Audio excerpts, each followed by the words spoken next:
매거진 동아 22대 총선 리뷰, 이번 시간은 3부인데요. 이번 세 번째 시간에는요, 대승을 거둔 거야 얘기를 해보도록 하겠습니다. 첫 번째는 아무래도 이재명 대표 얘기를 빼놓을 수가 없겠죠. 이 공천 과정까지만 하더라도 상당히 어려워지는 거 아니냐, 이런 예상이 있었습니다만 그럼에도 불구하고 대승을 거뒀습니다. 이재명 대표 그리고 더불어민주당 앞으로 어떤 행보를 거치게 될지 그 얘기를 좀 나눠보도록 하겠습니다. 자, 엄 소장께서는 이재명 대표가 이제 기사회생을 한 셈이 됐는데 어떤 행보를 좀 걸을 거라고 예상을 하십니까? 저는 이번 총선에서 거야가 192석에 대승을 거뒀지만 저는 한국 정치의 부끄러운 민낯을 충분히 보여줬다 이렇게 생각을 합니다. 왜냐하면 이재명 대표는 사법 리스크의 입구로 막 들어가는 지금 상황이고 또 조국 대표는 이제 사법 리스크의 한 중간에 있는 사람이거든요. 제가 선거날 일본 기자 한 분하고 인터뷰를 했는데 그 일본 기자가 그러더라고요. 일본에서는 그런 어떤 범죄 혐의가 있거나 재판 과정에서 유죄를 받으면 정치적으로 재기할 수 없대요, 도저히. 그러니까 그런 예도 한 번도 없고 그러면서 이제 한국 정치를 이해할 수 없다 이렇게 얘기를 하더라고요. 어쨌든 이재명 대표의 대승과 조국혁신당의 화려한 등장이 저는 윤 대통령 심판이라는 반사 효과에 어떤 힘입었다 이렇게 봅니다. 그래서 바람직한 총선 결과는 일단 아니라는 점을 한번 말씀드리고 싶고요. 그리고 저는 이재명 대표가 이제 그러니까 화려하게 이제 엄청난 대승을 거뒀지만 화려하게 등장한 조국 대표와 쌍두 체제 내지는 경쟁 체제에 본격적으로 들어섰다 그렇게 평가를 합니다. 비례대표 투표를 보면요, 호남에서 조국혁신당이 상당히 그러니까 격차를 두고 1위를 차지했어요. 그래서 호남에서는 이미 조국혁신당이 1당이나 마찬가지다. 저는 이제 그렇게 보고 있고, 그리고 이번 총선을 계기로 조국 대표의 차기 지지율도 지속적으로 상승할 가능성이 크다고 보거든요. 그런데 이 차기 주자들의 지지율이 상승하게 되면, 그러니까 이재명 대표에 비해서 조국 대표가 더 상승을 하게 되면, 그러니까 이재명 대표는 점점 수세에 몰릴 가능성이 있다. 또 이제 이재명 대표가 1심 재판을 받고 있는 반면에 조국 대표는 사실상 심판을 받은 거나 마찬가지거든요. 물론 이제 대법원 최종 확정 판결이 남았지만, 그래서 저는 이재명 대표는 대승을 거뒀지만 오히려 각종 리스크에 노출이 돼 있다 이렇게 생각을 합니다. 그리고 지금까지는 그러니까 그 윤석열 정부 정권 초반이었고 또 국정 발목을 조금 잡았어도 이걸 크게 문제 삼지 않았어요, 이번 총선에서도. 근데 앞으로는 이런 문제가 본격적으로 제기될 가능성이 있거든요. 그러니까 예를 들어서 총리 인준에 대해서 이제 인준이 될 만한 사람을 내세워야겠지만 이거에 대해서 지속적으로 반대한다든지, 또 인사청문회도 마찬가지고 기타 국정감사나 각종 특검 또 이런 이제 일방적인 법률안 그런 제기 이런 것들에 대해서도 국민들이 일일이 눈여겨볼 가능성이 크거든요. 그렇게 되면 총선 대승이 오히려 지방선거와 차기 대선에서 불리하게 작용할 수도 있다 이렇게 보고 있고, 또 하나 이재명 대표가 맞아야만 되는 리스크 중에 하나는 조국 대표와 선명성 경쟁을 벌여야 된다. 그러니까 이재명 대표나 조국 대표나 마찬가지로 굉장히 강성 지지층 위에 올라타 있거든요. 그래서 어제 이제 그런 상징적인 사건이 하나 일어났는데, 조국 대표가 대검 앞에 가서 김건희 여사 구속하라고 기자회견을 첫 행보가 그거였잖아요. 그런데 이제 이 지지층 입장에서는 아무래도 선명한 목소리를 내길 원해요. 그리고 윤석열 정권과 싸우길 원하고. 그런데 이렇게 되다 보면 그 지지율 경쟁을 해야 되기 때문에 조국 대표하고 이재명 대표가 정말 그러니까 끝없는 그런 선명성 경쟁 과정에 돌입할 가능성이 있거든요. 이것이 저는 대한민국 국정을 더 꼬이게 만들 가능성도 있다. 그래서 이재명 대표가 이런 리스크를 털고 정말 안정적으로 국정 운영에 책임 있는 주류로 거듭날 수 있는지 없는지가 이 성공의 어떤 판가름이 될 것, 성공하는 데 어떤 기준이 될 거다 이렇게 보고 있습니다. 유승찬 대표께서는 어떻게 보세요? 이재명 대표 이제 이 차기 유력 대선 주자로 발돋움할 수 있는 어떤 토대를 구축했다 이렇게 평가하시나요? 일단 원래도 그랬고요. 근데 이번에 이제 어쨌든 이재명 대표 입장에서 보면 그 친명으로 압승했기 때문에, 그러니까 친명 공천으로 압승했잖아요. 그러니까 당내 입지는 거의 완벽하고 탄탄하게 다졌다. 그래서 그리고 뭐 이번 선거 결과가 나왔을 때 그 이재명 대표가 굉장히 신중하고 담담한 태도를 보인 것, 이것도 저는 많은 좀 그 의미가 좀 있다고 봅니다. 네. 왜냐하면 이제 아까 원수장님 말씀하셨지만 밖에 이제 조국 대표가 나와 있는 거예요. 그 불가피한 경쟁 체제가 될 수밖에 없는 네. 이제 체제가 될 수 있는데, 저는 이제 그 이재명 대표도 일종의 하나의 시험대에 올랐다. 이제는 반대만 해서는 네. 리더십, 그러니까 프레지던셜한 리더십을 확보할 수 없기 때문에, 그리고 반대는 아마도 조국 대표가 훨씬 강하고 선명하게 할 것이기 때문에, 네. 왜냐하면 그 지지 그룹으로 보면요, 왜냐하면 조국혁신당은 조기종식이라는 게 뭐겠어요? 탄핵 아니면 물리적 하야인데요. 네. 이거를 전면에 내걸고 선거를 했단 말이에요. 근데 이거를 완전히 무시하고 태세 전환을 하기도 좀 어려운 상황 아니냐. 네.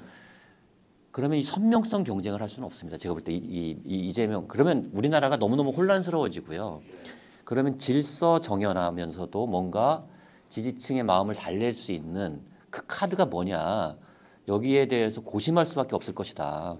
그리고 이재명 대표는 어쨌든 사법 리스크에도 불구하고 그 이 대권에 대한 욕망을 갖고 있는 거잖아요.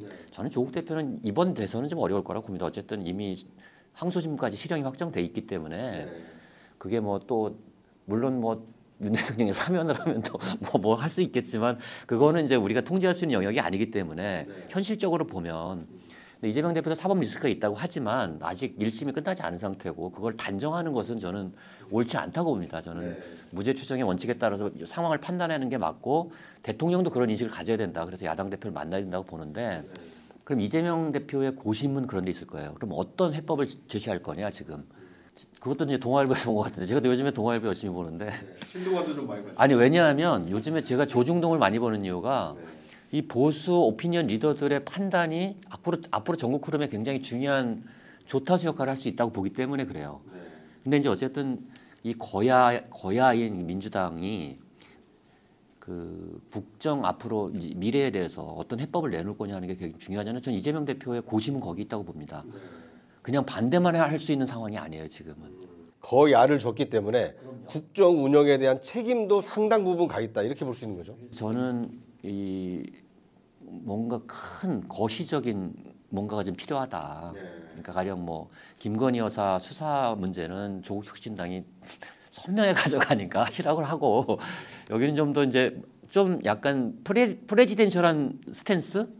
그러면 저는 가능한 상상력 중에 하나는 그 임기 단축 개헌이라고 봅니다. 아니 그러면 임기 단축 개헌을 야당이 주도한다는 건가요? 아니 야당이 주도하는 게 아니라 아무튼 이런 상상력을 가지고, 저는 가령 이제 2026년 지방선거 때 그 대통령 선거를 같이 한다. 뭐 이런 것들이 가능한 상상력 중에 하나예요. 그냥 제가 상상하는 건데. 그러면 윤석열 대통령의 결단이 필요하겠죠. 결단이 필요하죠. 5년 임기가 아니라 내 임기의 8개월 정도. 아니 그래서 저는 보수 언론의 이 논조가 되게 중요하다고 보는 거예요. 이건 야당 혼자 할 수 없고 대통령이 동의해야 할 수 있는 거잖아요. 근데 저는 그 윤석열 대통령도 지금 굉장히 극단적으로 궁지에 몰린 상황에서 뭔가 역사에 기여하는 길은, 대한민국이 이제는 6공화국 체제, 이 87년 체제 있잖아요. 이거 넘어서야 된다는 얘기는 국민적 공감대가 있지 않아요? 그러니까 7공화국 시대를 열어야 된다. 이 다원주의 시대에다가 이 대전환기에 대비할 수 있는 뭔가 우리 국가 경쟁력이 이제는 옛날에 개발도상국을 넘어선 지는 오래됐잖아요. 선진국 대결에 들어섰는데 여기에 맞는 헌법이 필요하다. 그래야지 이런 진영 대결도 좀 넘어설 수 있고 다원주의 사회를 반영할 수 있는 정치 질서도 만들 수 있고, 그리고 5년 단임제라는 것도 사실은 군사 정권의 잔해물이란 말이에요. 그렇죠. 직선제를 쟁취하기 위한 그 결과물이었죠. 근데 지금 뭐 많은 국민들은 4년 중임제를 원하고 뭐 내각제를 원하시는 분들도 있지만, 근데 이런 전반적인 걸 통해서 어쨌든 7공화국을 열 수 있는 단초를 만드는 것이 저는 지금 뭔가 좀 우리 사회에서 좀 논의돼야 될 시점이 아니냐, 뭐 이런 생각을 합니다. 저는 그 유승찬 대표 말씀 중에 대체로 취지는 공감하는데요.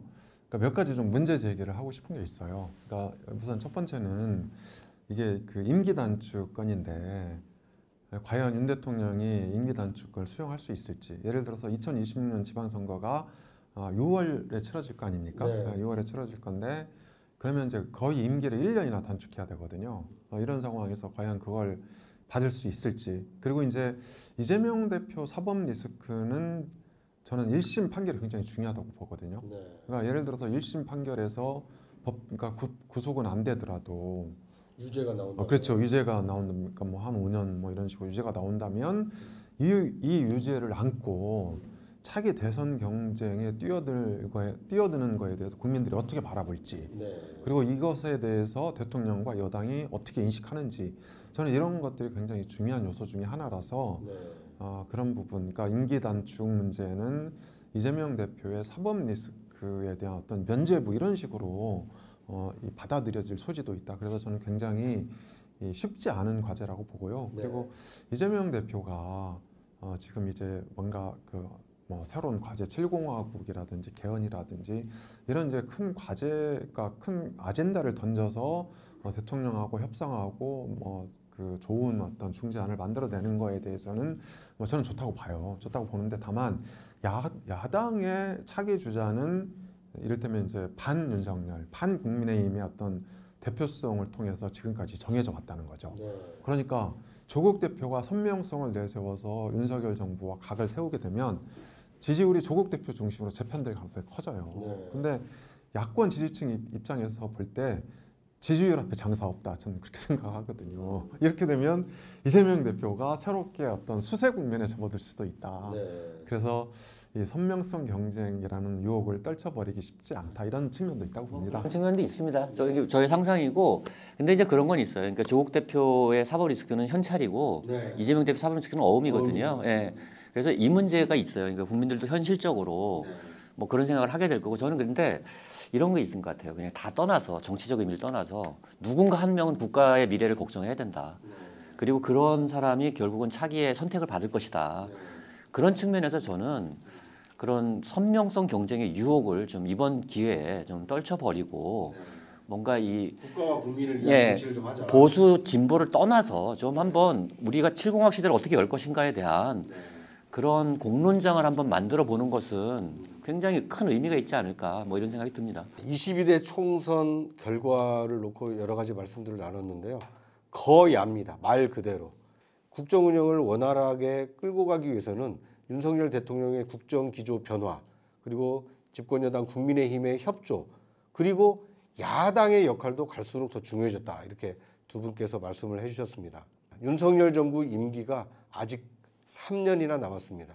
이 헌정 질서가 유지가 된다면 더 많은 임기가 윤석열 대통령에게는 남아있는 것입니다.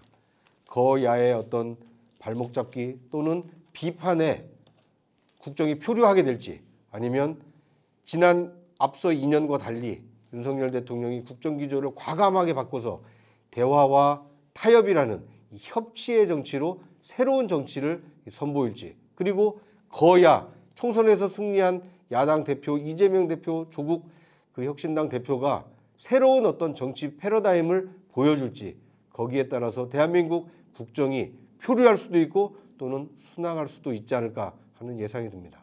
국민의 심판은 이제 끝났습니다. 국민의 뜻을 여야가 다 받아들여서 국민이 원하는 정치를 펼쳐 보이기를 기대해 보겠습니다. 매거진 동안은 22대 총선을 앞두고 두 차례 이 예측 방송을 해드렸고 오늘 리뷰 방송을 해드렸는데요. 앞으로 대한민국 국정 운영에 대해서 또 한번 이 계기가 생길 때마다 이런 자리를 마련해서 국민의 이해와 판단을 돕도록 하겠습니다. 두 분 말씀 감사합니다. 감사합니다.